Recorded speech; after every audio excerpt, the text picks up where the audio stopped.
Instagram nos encontrás como @laexcepcionradio. Perfecto. Bueno, vos sabés que con el verso del superávit fiscal, el gobierno restringe la coparticipación a las provincias, por ejemplo, anula las cajas públicas y habidas y por haber.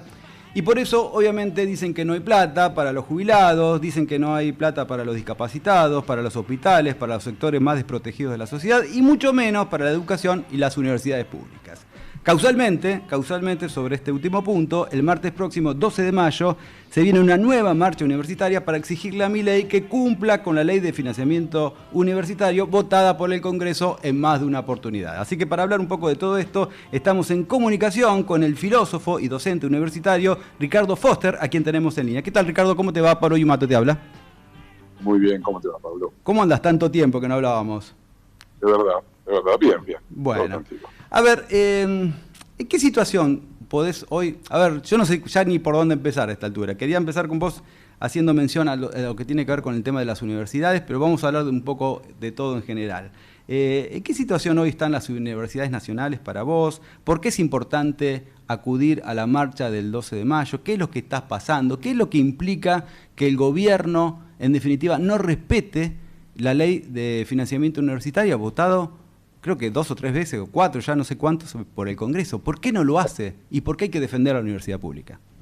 A ver, hay que aclarar que dentro de lo que podríamos considerar el proyecto de sociedad del mileísmo, está destruir la universidad pública. Literalmente, destruirla, vaciarla, convertirla en algo sin ninguna significación, porque eso es propio de las extremas derechas, está también en los discursos y las intervenciones de Donald Trump, que es el modelo privilegiado de Milei, que insulta una y otra vez y que considera enemigos a las universidades públicas. Es decir, la universidad es un ámbito de debate, es un ámbito de diversidades, es un ámbito de investigación, es un ámbito democrático en última instancia, porque hay posicionamientos que provienen de distintas perspectivas y conviven en un ámbito caracterizado por el diálogo y la conversación, mientras que el proyecto de Milei es un proyecto autoritario, regresivo, reaccionario, que considera que la universidad es algo que, y sobre todo la pública, puede ser después las privadas, que cada uno haga lo que quiera con las privadas.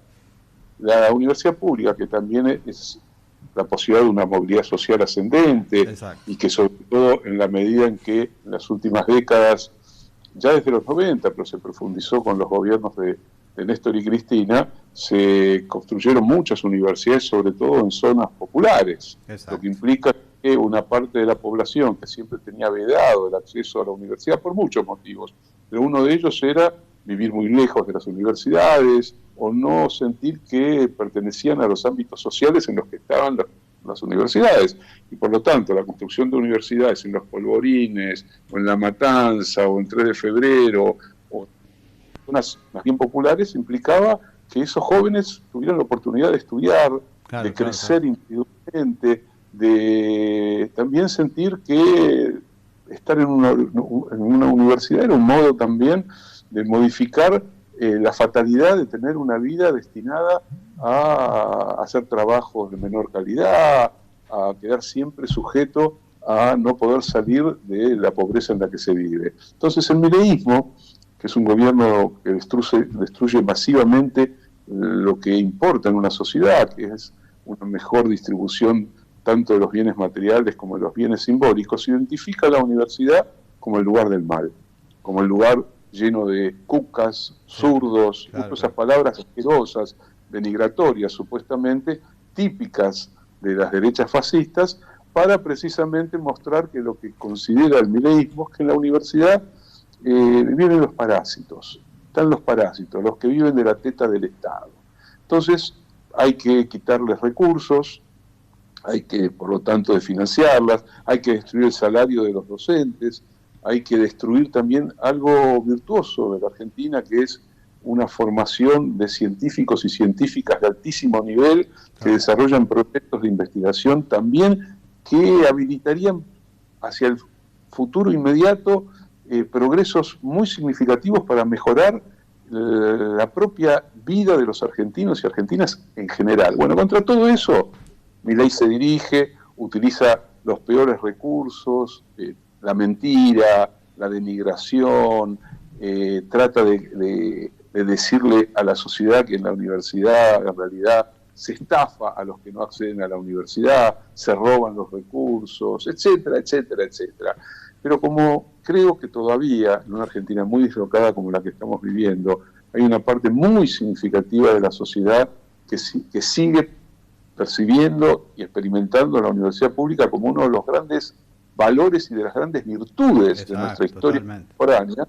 Entonces, el próximo martes a las 5 de la tarde, una inmensa multitud, no solamente de quienes hoy están estudiando o trabajando o dando clases en la universidad, sino del pueblo en general, de la sociedad en general, se va a expresar muy, muy intensamente y con mucha pasión y, como siempre, con alegría, ¿no? Porque se defiende algo que está en el corazón de cada uno de nosotros. Totalmente. Quiero recalcar algo que dijiste, que tiene que ver con esto de deteriorar lo que es la movilidad, o lo que queda, ¿no?, de la movilidad social ascendente, con lo cual, de alguna manera, no solo destruye el presente, sino también el futuro de la Argentina, solamente con ese punto nada más allá de todo lo que está haciendo, ¿no? Por supuesto, porque ya lo conocimos, desde Martínez II en adelante, sabemos que los planes regresivos, reaccionarios de los grupos del poder económico, mediático y judicial apuntan a eliminar de una vez y para siempre la memoria igualitarista de la Argentina.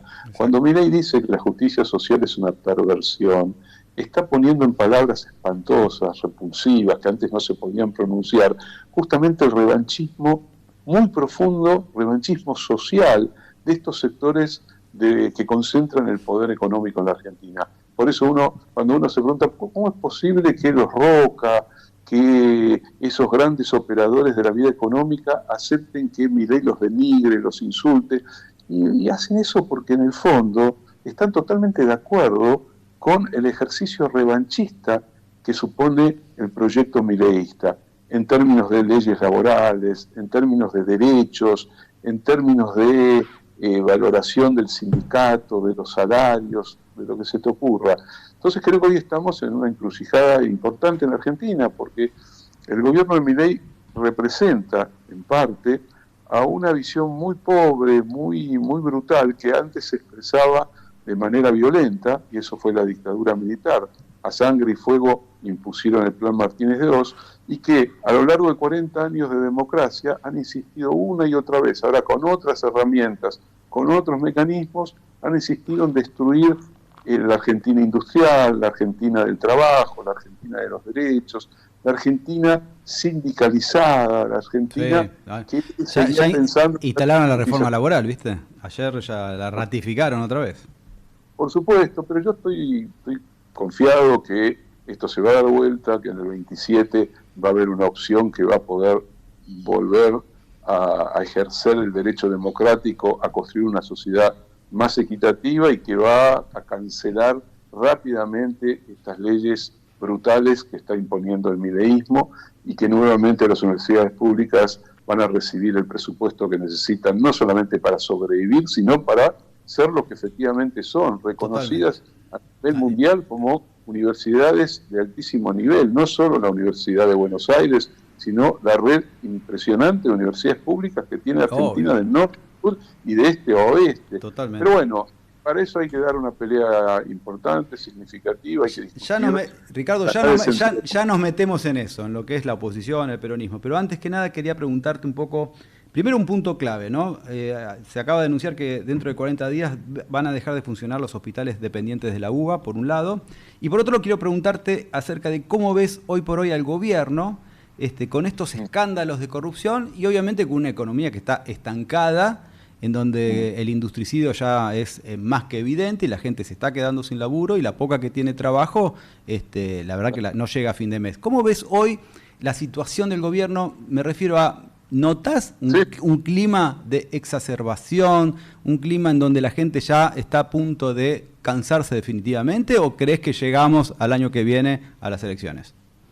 A ver, yo creo que por un lado el proyecto Milei hoy está desnudo. Bien. Que hubo un momento en que logró empatizar con una parte importante de la sociedad que incluía sectores medios y también sectores populares y una franja importante de los jóvenes. Eso le dio la posibilidad, en un contexto muy particular, de alcanzar inesperadamente el triunfo electoral que lo llevó a la presidencia. Me parece que esa empatía, ese dispositivo que supuestamente se mostraba como el gran cambio, como el que iba a ir contra la casta, que iba a mejorar la vida de los emprendedores, bueno, hoy quedó totalmente, insisto, nuevamente desnudo.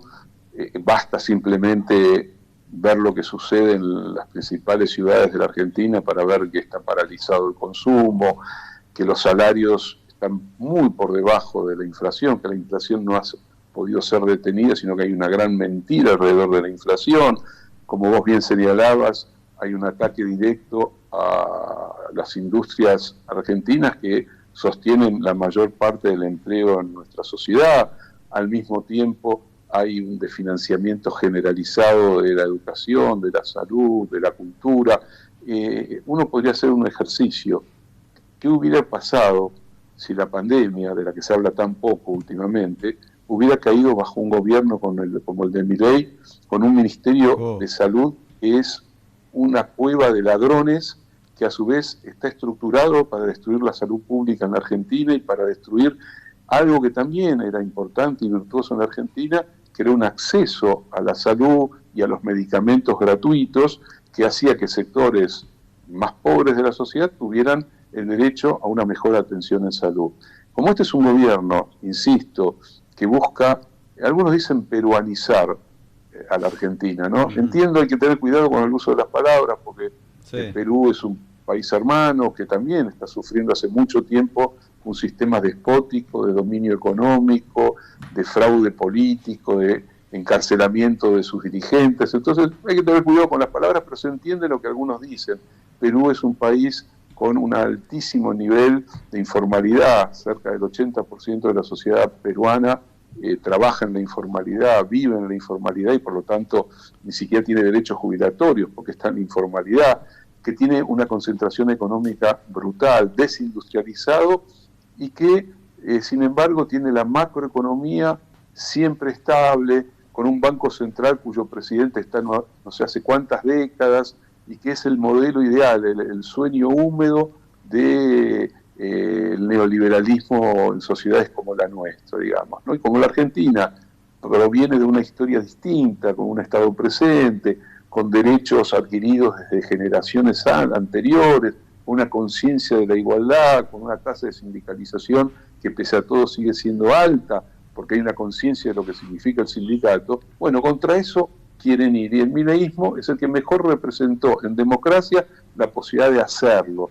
porque es brutal, porque no se detiene ante nada, porque no le importa nada, porque no tiene ninguna empatía con el otro. Incluso en ese plano es peor que el menemismo, porque ojo que el menemismo en los 90 también fue un experimento para desguazar el Estado, privatizar todos los servicios públicos, abrir indiscriminadamente las importaciones, generar un dólar bajo, pero no existía la crueldad de este sector que es una mezcla de lúmpenes, de chorros de baja estofa y asociados con un sector de la vida económica, mediática y judicial que es absolutamente cómplice de este proceso, ¿no? Ricardo, te quiero dejar tiempo para que hablemos un poco del futuro de la oposición, porque bueno, ya sabemos, de alguna manera hiciste un diagnóstico, tenemos idea de cómo, claro, no, pero lo que quiero decir es que estos de alguna o se van pronto o se van cuando se tienen que ir en 2027, pero se tienen que ir. Ahora,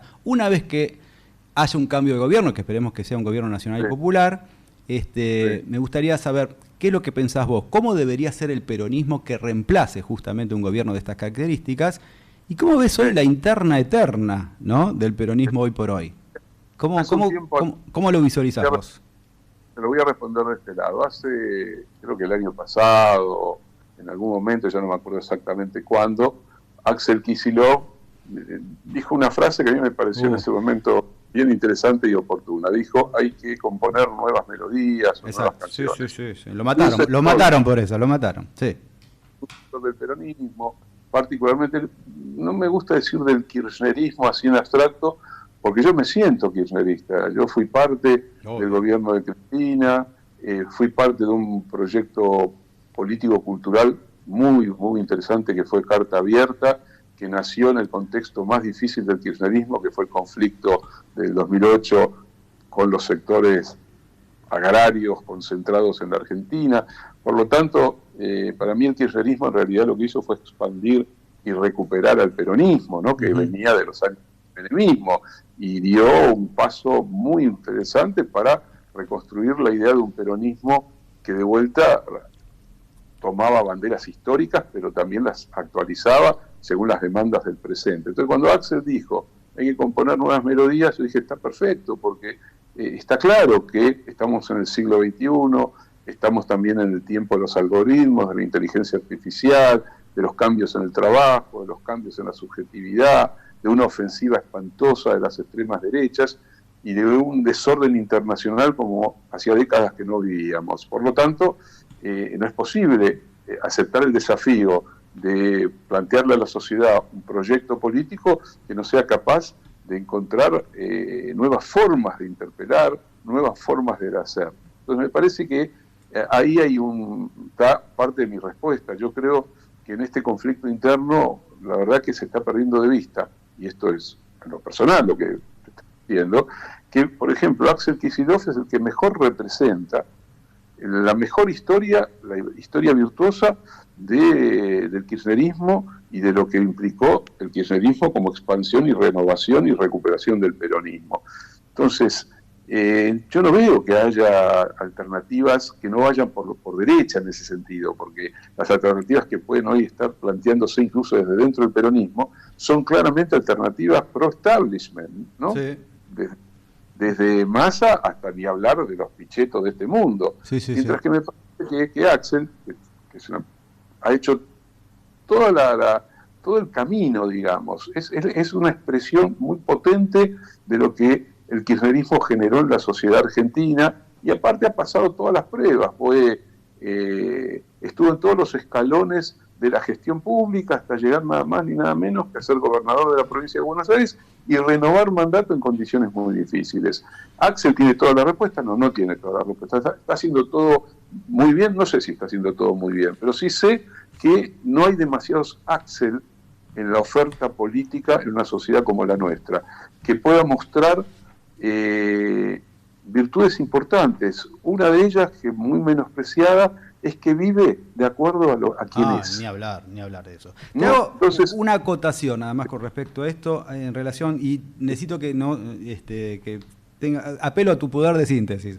Dale. Sergio Berni dijo el otro día, lo dijo bien clarito, si Kicillof no acepta la jefatura estratégica de Cristina, bueno, se van a terminar buscando otro candidato. Y los otros candidatos, recién mencionaste uno, Sergio Massa, puede ser Sergio Uñac también, los candidatos de Cristina. Sí. Ahora, la pregunta que te hago es, ¿por qué de alguna manera lo presionan a Axel para que se remita a las condiciones de Máximo y de Cristina? ¿Qué es lo que está pasando ahí? ¿Qué es lo que está en juego dentro de lo que es el núcleo duro del kirchnerismo? Poder. Okay. Axel, solo si es el candidato de Cristina, tiene legitimidad para ser candidato. Y lo que Axel sabe es que hoy, para ser un candidato con potencia, con capacidad de interpelación y de reconocimiento social, y ir a una elección muy difícil, hay que demostrar que tiene también una gran capacidad de tomar decisiones por sí mismo, de tener autonomía política. Entonces me parece que ahí está un poco también la cuestión. Ya tuvimos la experiencia del 2019, lo que implicaba una fórmula donde quien se ponía en el segundo lugar consideraba, quizás con justa razón, que tiene una capacidad de decisión que en un sistema presidencialista no puede tener, porque en un sistema presidencialista como es el argentino, el presidente es el que tiene la capacidad más fuerte de tomar decisiones. Entonces ya vivimos la experiencia de un fratricidio, de una lucha interna que nos hizo un daño espantoso. Axel tomó nota de eso porque fue gobernador de la provincia de Buenos Aires durante los 4 años del gobierno de Alberto, tuvo una relación con el gobierno nacional muy buena, porque el gobierno nacional, y me consta, transfirió mucha plata a la provincia de Buenos Aires porque sabía que ahí se jugaba una batalla importante. Y Axel sabe, es una persona grande, ya tiene más de 50 años, un camino recorrido que por supuesto tiene una deuda impagable con la experiencia del kirchnerismo y seguramente con Cristina, pero así es la política, no se está pagando la deuda del pasado, hay que construir en el presente, y me parece que Axel es una persona que tiene con qué, pero a mí me parecería muy bien que haya unas PASO, que son unas PASO bien interesantes y que se dirima, si Axel, si Massa, si Uñac, si quien sea, pero no esta cosa medio loca de empezar a hablar de traidores o de algo por el estilo, ¿no? Que resulta, la verdad que espantoso, así no vamos a ningún lado. Sí, y a mí lo que me preocupa, y esto sí, el último subrayado, si querés que hacemos, me parece que, a ver, esta disputa, yo no quisiera que termine mal. Ojalá que a Milei no se le ocurra eliminar las PASO, ¿entendés? O sea, que si no, esto se tiene que resolver en unas internas este mismo año. Con lo cual, mirá, digo, se vienen temas complejos si esto no se resuelve a las buenas, digo, ¿no? Mira, yo apelo todavía, tengo confianza en que haya generosidad. Que aquellos que hoy evidentemente son figuras claves para cualquier definición de esta que estamos conversando, tengan la generosidad y la responsabilidad histórica, porque nada más terrible para la Argentina que la continuidad de un experimento horrible como es el experimento mileísta, o de cualquier derecha que venga a reemplazarlo por el lado de los Bullrich o los que fueran, digamos, ¿no? Entonces me parece que hay que poner delante los intereses de la patria, poner por delante los intereses del pueblo, de los que más están sufriendo, y bajar un poco los decibeles del narcisismo, ¿no? Porque si se privilegia el narcisismo en política, la respuesta es el desastre. Totalmente. Bueno.